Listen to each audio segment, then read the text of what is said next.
Hello friends, ഇന്ന് നമ്മൾ തയ്യാറാക്കാൻ പോകുന്നത് അരിപ്പൊടി കൊണ്ട് നല്ല കിടിലൻ ടേസ്റ്റിലുള്ള ഒരു സ്നാക്സ് ആണ്. അപ്പോൾ നമുക്കിതെങ്ങനെ തയ്യാറാക്കാമെന്ന് നോക്കാം. ഇത് തയ്യാറാക്കാൻ വേണ്ടിയിട്ട് നമുക്ക് ഒരു പാനിൽ 3/4 കപ്പ് വെള്ളം ഒഴിച്ചു കൊടുക്കാം.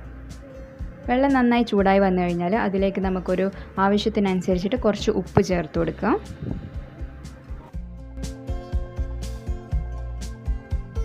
ഉപ്പ് നന്നായിട്ടൊന്ന് മിക്സ് ചെയ്ത് കൊടുക്കുക.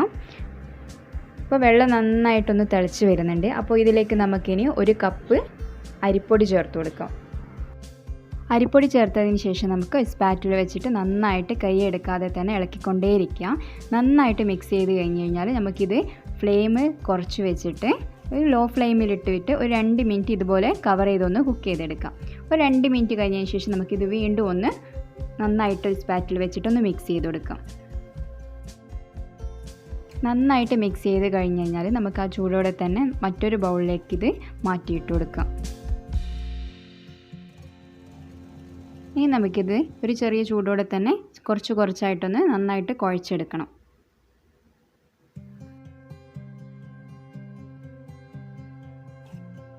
അപ്പോൾ ഞാനിവിടെ നന്നായിട്ട് കുഴച്ചെടുത്തിട്ടുണ്ട്. ഇനി നമുക്കിതൊരു 30 മിനിറ്റ് ഒന്ന് റെസ്റ്റ് ചെയ്യാൻ വെക്കാം. അതിന് ഇതുപോലെ ഒന്ന് കവർ ചെയ്തിട്ട് 30 മിനിറ്റ് നമുക്കിതൊന്ന് മാറ്റി വെക്കാം. ഒരു 30 മിനിറ്റിന് ശേഷം നമുക്ക് കയ്യിൽ കുറച്ച് ഓയിൽ അപ്ലൈ ചെയ്തിട്ട് വീണ്ടും ഒരു 2-3 മിനിറ്റ് നന്നായിട്ട് കുഴച്ചെടുക്കാം. ഇനി നമുക്കിത് ചപ്പാത്തി ചുട്ടെടുക്കുന്നത് പോലെ തന്നെ ചെറിയ ചെറിയ ഉരുളകളാക്കി എടുത്ത് ഓരോന്നും അരിപ്പൊടി വിതറിയിട്ട് നന്നായിട്ടൊന്ന് പരത്തിയെടുക്കാം.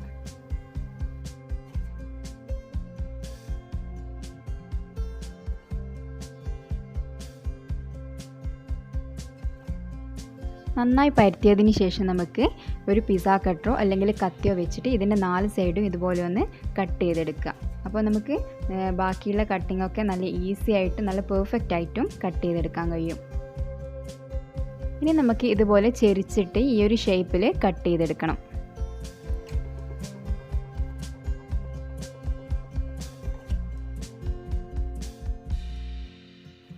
വീണ്ടും നമുക്ക് അടുത്ത ഉരുളയും കൂടി ഇതുപോലെ നന്നായിട്ട് പരത്തിയെടുത്ത് കട്ടർ വെച്ചിട്ട് ഇതേ ഷേപ്പിൽ തന്നെ വീണ്ടും കട്ട് ചെയ്തെടുക്കാം.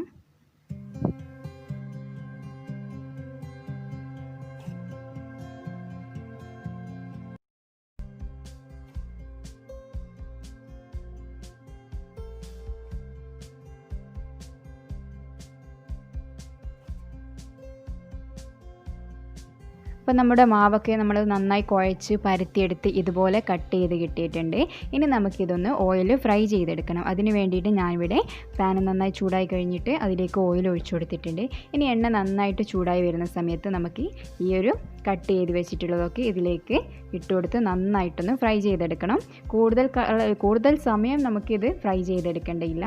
ഒരു ലൈറ്റ് ഗോൾഡൻ കളറാകുന്നത് വരെ നന്നായിട്ടൊന്ന് ഫ്രൈ ചെയ്തെടുക്കുക. നമുക്ക് ഈ ഒരു കളറിൽ തന്നെ ഇത് നമുക്ക് എണ്ണയിൽ നിന്ന് കോരി മാറ്റി വെക്കാം. ഇനി നമുക്ക് ബാക്കിയുള്ളതും കൂടി ഇതുപോലെ ഫ്രൈ ചെയ്തെടുക്കാം. അപ്പോൾ ഞാനിവിടെ എല്ലാം ഫ്രൈ ചെയ്തെടുത്തിട്ടുണ്ട്. ഈ ഒരു കളറിൽ തന്നെ ഫ്രൈ ചെയ്തെടുക്കുമ്പോഴാണ് അതിൻ്റെ ഒരു നല്ലൊരു കാണാനുള്ള ഒരു ഭംഗിയൊക്കെ കിട്ടുന്നത്. അപ്പോൾ നമുക്കിതിലേക്ക് വേണ്ടിയിട്ട് കുറച്ച് മസാലപ്പൊടികൾ ചേർത്ത് കൊടുക്കാനുണ്ട്. അതിന് വേണ്ടിയിട്ട് ഞാനിവിടെ 1/2 ടീസ്പൂൺ പഞ്ചസാര പൊടിച്ചെടുത്തത് പഞ്ചസാരയുടെ പൊടി ചേർത്ത് കൊടുക്കുന്നുണ്ട്. പിന്നെ 1/4 teaspoon garam masala, 1/2 teaspoon chat masala. Chat മസാലയാണ് ഇതിൻ്റെ ഒരു മെയിൻ നല്ലൊരു ടേസ്റ്റ് വരുത്തുന്നത്. ഇനി ഇതിലേക്ക് നമുക്കൊരു 1/4 ടീസ്പൂൺ മുളക് പൊടിയും കൂടി ചേർത്ത് കൊടുക്കാം. ഇനി നന്നായിട്ട് ഇതൊന്ന് മിക്സ് ചെയ്ത് കൊടുക്കാം.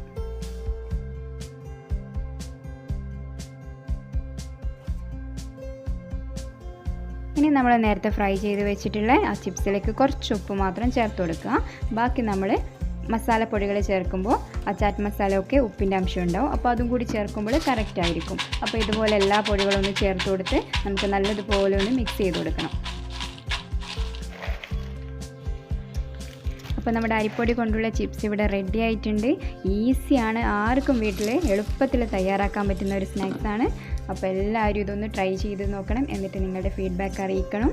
പിന്നെ എൻ്റെ വീഡിയോ നിങ്ങൾക്ക് ഇഷ്ടമായെങ്കിൽ കമൻറ്റ് ചെയ്യണം, ഷെയർ ചെയ്യണം. ലൈക്കും കൂടി ചെയ്യണം. പിന്നെ എൻ്റെ ചാനൽ ആദ്യമായിട്ട് കാണുന്നവർ എൻ്റെ ചാനൽ സബ്സ്ക്രൈബ് കൂടി ചെയ്യുക. പിന്നെ ഇതിൻ്റെ തൊട്ടടുത്തുള്ള ബെല്ലൈക്കണും കൂടി ക്ലിക്ക് ചെയ്യുക. അപ്പോൾ ഞാനിടുന്ന പുതിയ പുതിയ വീഡിയോസ് നിങ്ങൾക്ക് നോട്ടിഫിക്കേഷനായിട്ട് കാണിക്കും. അപ്പോൾ നമുക്ക് നെക്സ്റ്റ് വീഡിയോയിൽ നല്ലൊരു റെസിപ്പി ആയിട്ട് വീണ്ടും കാണാം.